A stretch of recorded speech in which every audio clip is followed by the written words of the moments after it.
Welcome to Tuesday Truth. I'm Andrew, your host, and today we're diving into the most powerful moments from this week's conversation with this week's amazing, inspiring guest. These are clips, but they're also insights that'll change how you see your own journey. So let's get right into it. It's a song that Andrew's talking about, everyone. It's called I Am Australian, and it was written by my father, Bruce Woodley, in 1987. It's an anthem. It's really known as our Australia's pseudo-national anthem now. And you're right, and like when you're saying about your children, most kids in this country know that song, or at least the chorus of it. It has 5 verses, actually. Some of those verses were written by a gentleman called Dobe Newton, who's from a band called the Bushwhackers in Australia. So some of the verses were co-written, but the majority of the song was written by Dad. It was written as a patriotic song at a time when he felt it was needed. Dad's a former member. A member still, I guess, of a famous Australian band called the Seekers. They were a singing group, essentially. So 3 men, and a woman, Judith Durham, who's now passed, Athol Guy, Keith Potker, and my father, Bruce Woodley. And they were very, very famous in Australia in the 1960s. And then they went on a boat over to England, and they were almost an overnight success over there. It was, playing alongside the Beatles and bands like that, and writing music with Paul Simon and lots of other wonderful songwriters and co-writers for their shows. And they had a huge success, especially when they came back to Australia after being in England, and they were welcomed in Melbourne by I think it was almost 1 in 3 people in Melbourne at the time were at the Myer Music Bowl. I think it still holds the record for the most amount of people ever at a concert in the Southern Hemisphere. It was like, I think 200,000 people were there. So that's twice the MCG on Grand Final Day. How cool that would have been to be there. Where would they have held that? Pardon me? Where would they have held that? They held it at the Myer Music Bowl in the city of Melbourne, yeah. 200. Which is just the same as it was back then. So it was just people spread out everywhere. There weren't any gates and stuff there. Incredible. Yeah, so he wrote that song in 1987, and a few years sort of after that, an album of songs too, which I feature on. So if you want to have a listen to the song I'm Australian, you can find it on Spotify, as well as the album. And some beautiful songs that are on that. Well, I'll try and I'll put the links on in the show notes so anyone can go and access it. That's amazing. It's beautiful. Did he know that song was going to be as big as it is, and still, probably would never have thought people are still going to listen to it in 2025? Yeah, I know. Look, I don't really know if he knew that, but he did feel as though someone was guiding his hand when he wrote the lyrics. We are one, but we are many, and from all the lands on earth we come. We share a dream and sing with one voice. I am, you are, we are Australian. So the words I am, you are, we are so powerful, and the children love it. They call it the I am, you are, we are song, and it's very inclusive, and it's beautiful, and empowers people, brings people together as one. Gorgeous. Well, I think I opened the stadium up in Brisbane. I can't remember actually the name of it, but for the Brisbane Broncos, when they started, so I sang the national anthem and I'm Australian up there as well. And I was lucky to singing the MCG is huge, because MCG holds 110,000 people. Yeah, incredible, isn't it? Yeah, that was a really beautiful tribute to after the bushfires here in Victoria. So it was a tribute to all of the firefighters. Yeah. Did you sing at the Rod Laver? Rod Laver's a pretty famous arena here. The famous tennis player Rod. Did you perform there as well? Yes, actually, up with Dad for the bushfire relief ceremony, it was called. So Dad and I and 2 actual survivors of the fires up in King Lake, and Dad actually wrote an extra verse of a new verse. Of I'm Australian for that particular performance. So there was a lot of dignitaries there and VIPs, but it was beautiful because it was very comforting for people who.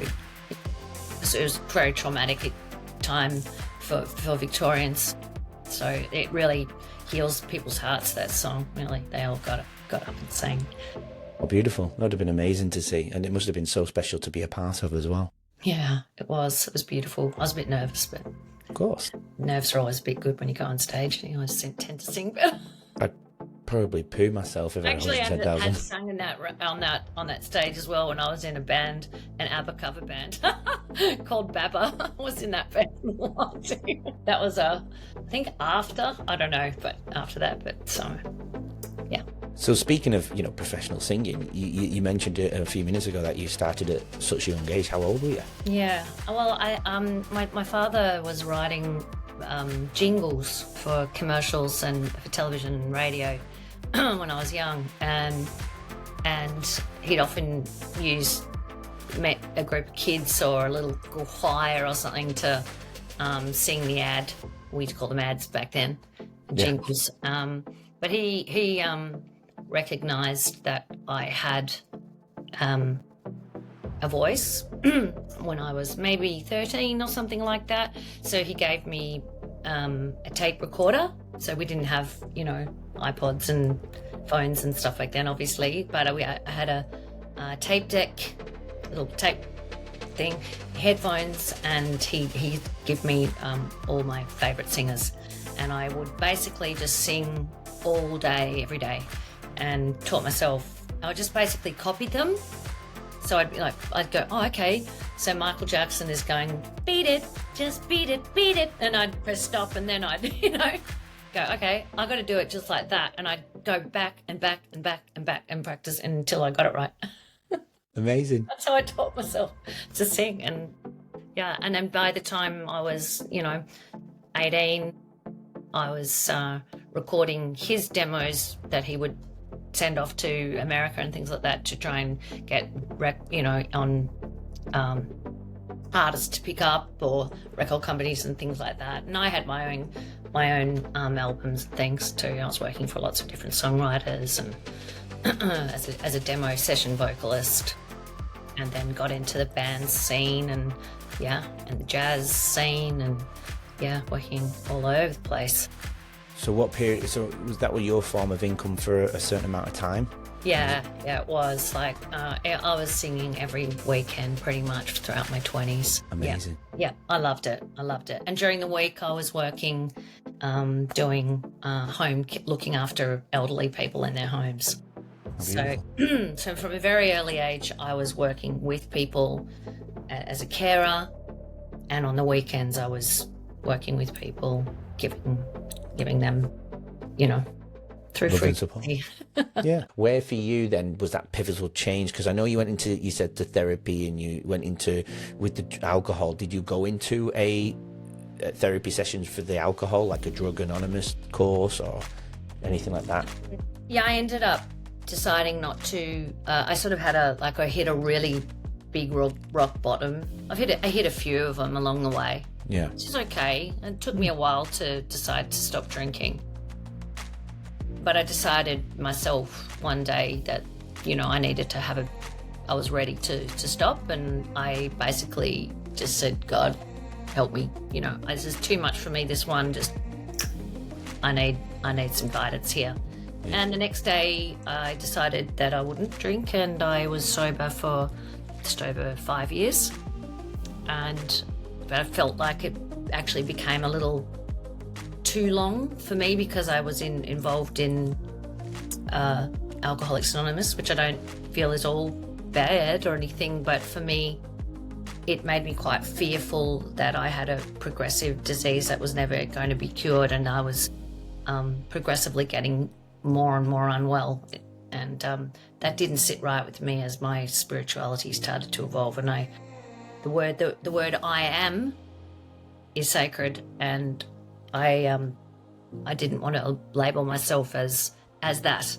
The rest I am of an my alcoholic. I living am an life. alcoholic. Yeah. Yeah. I'm an alcoholic. Yeah. Well, I'm telling myself I am. I'm getting sicker and sicker. Probably am. Until I decided to have, a year or 2 years ago, I decided to have a beer at Christmas, and I didn't die. How weird is that? And so if we met up and had dinner, you could have a glass of wine now, or? Yeah, absolutely. Beautiful. And it doesn't mean you're an alcoholic. No, or not, Yeah, or not, of course. So from your journey then, if there's anything that you think we've missed that was worth sharing, is there anything that we could fill in here, or do you think we've covered? Well, look, I think you're a masterful interviewer, by the way. Oh, stop. You really are clever. I get embarrassed, stop it. Don't.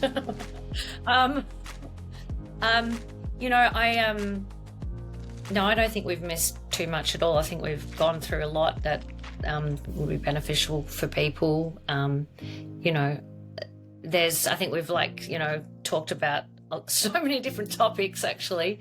Hopefully it's expanded people's minds a bit. Yeah, totally. Got them interested in possibilities of different ways of healing, and that your body is a magnificent electromagnetic machine that's capable of healing anything. And I really mean that, anything, if you can love yourself back to life. And prevent things from happening too. Yeah. As in, inside, in diseases and... Yeah, right? And that's all to do with loving the self too, by taking, making different choices for yourself. And so on that choice... mate, we talk about choices every episode, so absolutely it's about choice. Your soul, it's all about making decisions and choices. Of course it is. So on that note then, if you could give somebody a piece of advice, a general, just a powerful piece of advice, so somebody could take away from that, can connect to our episode today, what would that be? Tell yourself you're beautiful, or that you love yourself at least once a day, because words are powerful and have the ability to change history. Hey, I always say language is the most powerful thing humans have, because, and then some people turn around and say, well, no, we've got bombs and guns. Yeah, but language starts them, and all language could prevent them going off. So language is definitely the most powerful thing us humans have. Right. This is this is probably in this time on where we've incarnated, this lifetime, this time on Earth is the most important, most pivotal moment in, I think, around 26,000 years, because Earth is ascending into a new version of herself. So that's something for your viewers to have a research on about the Ascension. What's the new version of her then, of Earth, do you think? According to a lot of metaphysical teachers and spiritual teachers and sages out there, and people like Dolores Cannon, the Earth is actually incarnating into a new version of herself, if that makes sense. It's really wild sort of a thought, but that's why there's so much. And we are coming out of the age of, what was it? Oh gosh, I'm getting confused of what it was. We're coming into, let me just skip to what we were, into the age of Aquarius now.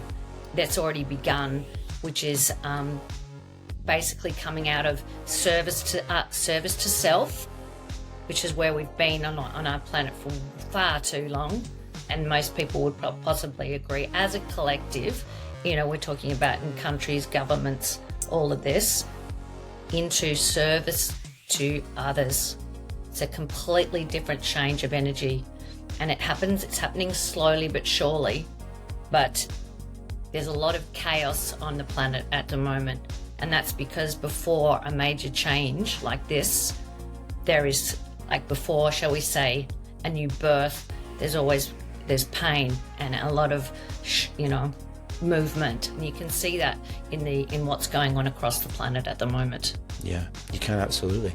Awakening, we call it. It's a beautiful thing. Yeah.